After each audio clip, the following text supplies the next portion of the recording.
코로나19가 세계적인 대유행 국면으로 확산되면서 지역은 물론 나라 경제에도 빨간불이 켜졌습니다. 특히 돈이 있어도 소비를 하지 않는 딜레마에 빠지면서 올해 충남 지역 명목소득은 3조 원 가까이 줄어들 전망입니다. 소상공인 피해에 이어 두세 달 뒤면 지역 산업 전반에서 피해가 눈덩이처럼 불어날 것으로 예측됐는데 지자체들도 사활을 건 대응에 나섰습니다. 문은선 기자가 보도합니다. 한 달에 10억 원 안팎의 매출을 기록하는 충남 홍성의 한 김 제조업체.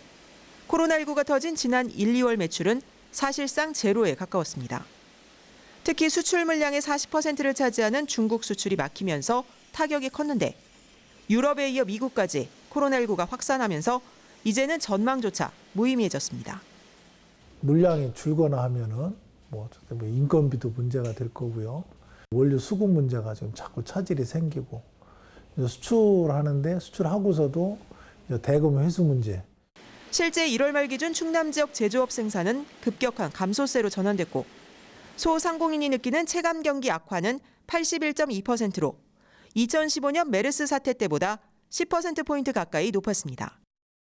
대전 지역 역시 빅데이터 상권 분석 결과 지난달 말 한 주간 신용카드 사용액이 지난해보다 30% 가까이 줄었습니다.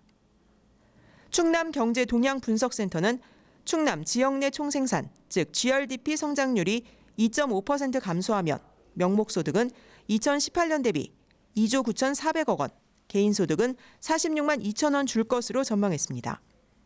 사실상 돈이 있어도 소비를 하지 않는 유동성 함정 구간에 진입했다는 겁니다. 전체적인 핵심 산업들에 큰 지장이 없는 걸로 사실은 파악되고 있습니다. 근데 문제는 주식시장 중심으로 한 금융발 세계 자산의 붕괴 현상이 일어나고요. 이걸 통해서 다시 실물 부분에 영향을 끼치는데 더 큰 문제는 지금은 소상공인 피해에 집중되고 있지만 두세 달 뒤면 산업 전 분야로 피해가 확산할 것이란 예측입니다. 중견이라든가 어떤 부품 산업에 하는 것은 자금 융통에서 휴전율이 있기 때문에 그 정도 액수를 마련하는데도 큰 돈인데요.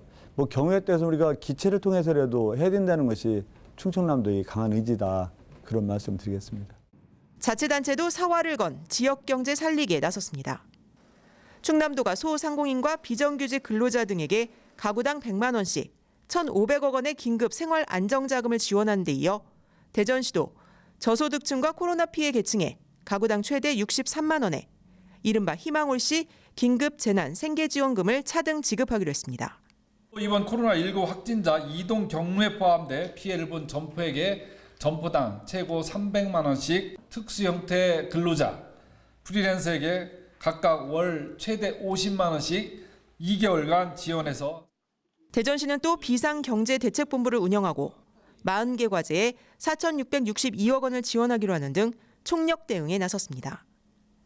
일상에 이어 경제활동마저 마비시키고 있는 코로나19 사태. 현재로선 한시적이고 인위적인 지출을 유도하는 대규모 부양책 말고는 특별한 출구가 보이지 않는 암울한 먹구름이 지역 경제를 짓누르고 있습니다. MBC 뉴스 문은선입니다.